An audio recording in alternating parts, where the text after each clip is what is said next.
जय श्री राम। शंखनाद में आपका स्वागत है। महाराष्ट्र में उद्धव ठाकरे इस तरह के भंवर में फंसे हुए हैं कि ना तो उनसे गठबंधन संभल रहा है और ना ही पार्टी के नेता संभल रहे हैं।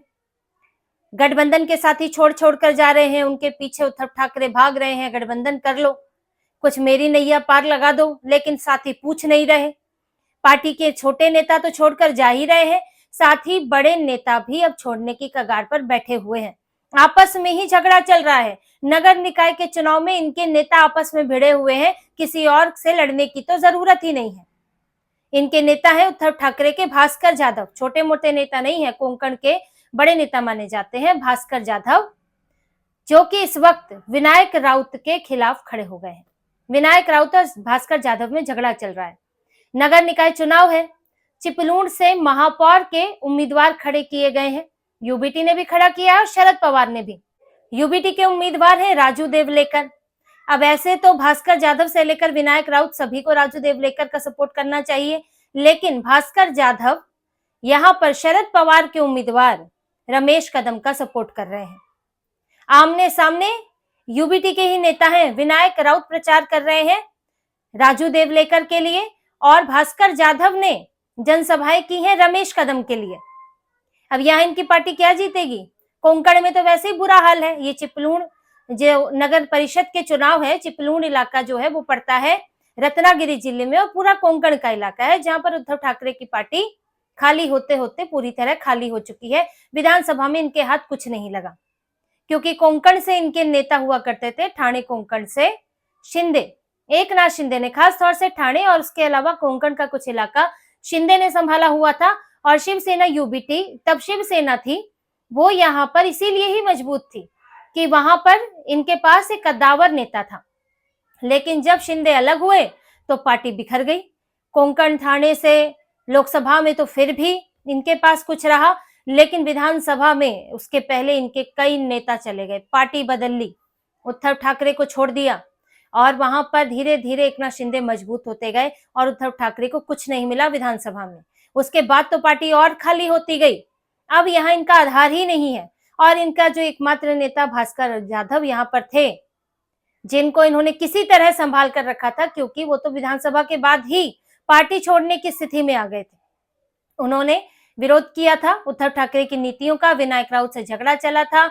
उसके बाद जब बैठकें हुई थी, हार की समीक्षा की, तो उन्होंने साफ तौर पर विनायक राउत पर आरोप लगाया था। वो सचिव है यूबीटी में। उन्होंने कहा था कि भाई उद्धव ठाकरे जो हैं वो कोर लोगों से, कुछ लोगों से, कोर टीम से घिरे हुए हैं और इसके अलावा किसी की सुनते नहीं, और जो उनके इर्द गिर्द लोग हैं वो हमारी बात उन तक नहीं पहुंचाते। भास्कर जाधव के समर्थन वाले व्यक्ति को टिकट नहीं दिया गया था, वो इससे भी नाराज चल रहे थे। तब उन्हें रोकने के लिए बड़ी उद्धव ठाकरे ने कोशिशें की, खुद मीटिंग की, उन्हें जिम्मेदारी देने की कोशिश की, यहाँ तक कि नेता प्रतिपक्ष तक की बात हुई। लेकिन अब उद्धव ठाकरे की पार्टी जब कहीं है ही नहीं तो अपने नेताओं को जिम्मेदारी देगी कहां? इसलिए भास्कर जाधव को जब कुछ मिला नहीं, ऊपर से विनायक राउत का वर्चस्व बना हुआ है। विनायक राउत वो नेता है जो हार के बाद यूबीटी के नेताओं को ले गए थे कहां? दरगाह में। रत्नागिरी जिले में एक दरगाह है, वहां पर ले गए थे कसम खिलवाने की हम निष्ठावान रहेंगे ठाकरे परिवार के लिए। ये वही रत्नागिरी जिले के मंदिर में नहीं ले गए, माता के मंदिर में, दरगाह लेकर गए थे। इसको लेकर भी शिकायत की गई थी, लेकिन उद्धव ठाकरे यहाँ पर उन्होंने अपने, वो एक मातोश्री में बंद हो गए हैं और कुछ लोगों की सुनते हैं, बाहर की उन्हें खोज खबर रहती नहीं है। पार्टी भी वो ऐसे ही चला रहे हैं। इसलिए अब फिर से भास्कर जाधव और विनायक राउत के बीच में ठन गई है। और ये जो चिपलूण का चुनाव है, महापौर का चुनाव है, ये दोनों के बीच में एक तरह से अब नाक का सवाल है कि किसका उम्मीदवार जीतता है। अब ये बात जब मातोश्री पहुंची तो इन्होंने भास्कर जाधव को ही फिर टोका है कि भास्कर जाधव इस तरह का कोई काम ना करे जिससे पार्टी को नुकसान हो। लेकिन भास्कर जाधव जैसे नेता हैं, वो हैं या कोई और नेता है, उनके पास क्या विकल्प है? आपकी पार्टी के अंदर आप सुनते नहीं, आपके आसपास आपको सलाह देना, आप पार्टी में कोई किसी को जिम्मेदारी दें, आगे बढ़ाएं, वो अब हो नहीं पा रहा है, तो करेंगे क्या नेता?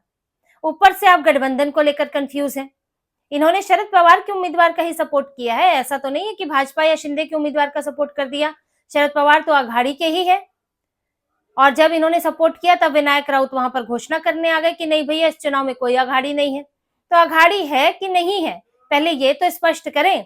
एक तरफ शरद पवार कह रहे हैं कि नहीं, हम तो बीएमसी लड़ेंगे उद्धव ठाकरे के साथ, तो यानी अघाड़ी है। और यहाँ अगर अघाड़ी के उम्मीदवार को सपोर्ट कर दिया जाए तो उसका विरोध होने लगता है। उद्धव ठाकरे ही तय नहीं कर पा रहे हैं कि गठबंधन है कि नहीं। ऐसा नहीं कि इन चुनाव में महायुति के अंदर कोई टकराव नहीं देखने को मिला है, शिंदे और बीजेपी के बीच में टकराव देखने को मिला है, लेकिन वो केंद्र के स्तर पर, यानी कि जो राज्य सरकार है उसके स्तर पर एक गठबंधन है और उस गठबंधन में कोई तकरार नहीं है। नगर निकाय के चुनाव में कुछ सीटों पर फैसला नहीं हो पाता है तो दोनों पार्टियों से उम्मीदवार उतरते हैं, लेकिन इनका तो राज्य के स्तर पर अलायंस है कि नहीं यही नहीं पता। उद्धव ठाकरे कभी कांग्रेस पर तंज कसते हैं तो कभी कांग्रेस से पीछे फोन मिलाकर गठबंधन की गुहार लगाते हैं। वहां से शरद पवार आते हैं, कहते हैं जी गठबंधन करेंगे, कांग्रेस को मनाने की कोशिश करते हैं, कांग्रेस मान नहीं रही है। फिर इधर राज ठाकरे हैं कि राज ठाकरे के साथ क्या होना है, वहां भी सीटों के बंटवारे को लेकर इस वक्त थोड़ा सा खनबन चल रही है इनके बीच में, क्योंकि जो राज ठाकरे हैं वो मराठी बहुल सीटें चाहते हैं, मराठी प्रभाव वाली सीटें चाहते हैं। जैसे कि मुंबई में जो बृहन मुंबई के चुनाव होने उसके लिए इसमें हो गई वर्ली, हो गई शिवड़ी है, भाईखुला है, भांडुप है, जोगेश्वरी है, दादर माहिम है, तो ये सब सीटों को लेकर वो यहाँ पर अपने उम्मीदवार खड़े करना चाहते हैं राज ठाकरे, और उद्धव ठाकरे को भी वही सीटें चाहिए। तो यहाँ इनके बीच में भी इस वक्त समस्या चल रही है और उद्धव ठाकरे राज ठाकरे से बात करने के लिए इसीलिए मातोश्री से निकल कर पहुंचे थे शिव तीर्थ, उनके घर मिलने गए थे। हालांकि जब तक बाला साहेब ठाकरे थे तो सब लोग मातोश्री ही आया करते थे, लेकिन अब उद्धव ठाकरे ने अपना कद और अपने पिताजी की विरासत गिरा दी है, तो फिर उनको निकल निकल के कभी दिल्ली दरबार जाना पड़ता है, सोनिया दरबार में, कभी शरद पवार के यहाँ जाना पड़ता है, अब तो राज ठाकरे के यहाँ जा रहे हैं।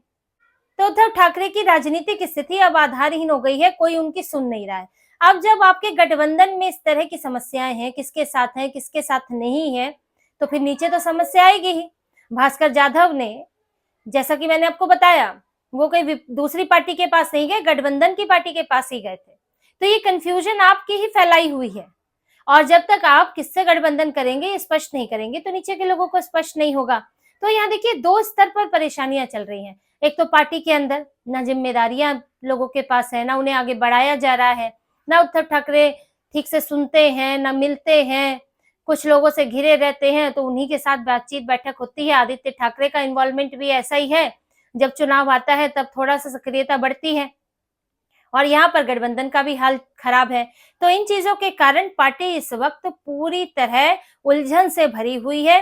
नेता कार्यकर्ताओं को पता नहीं है कि आगे क्या होने वाला है, और ऐसे में जो नेता थोड़ा सा अपना कद रखते हैं महाराष्ट्र की राजनीति में, अपना महत्व रखते हैं, तो वो अपने रास्ते खोज रहे हैं।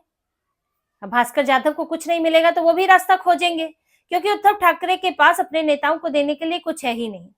जो अभी ये लड़ेंगे बीएमसी में, वहां समस्या होगी, सीटों का बंटवारा होगा।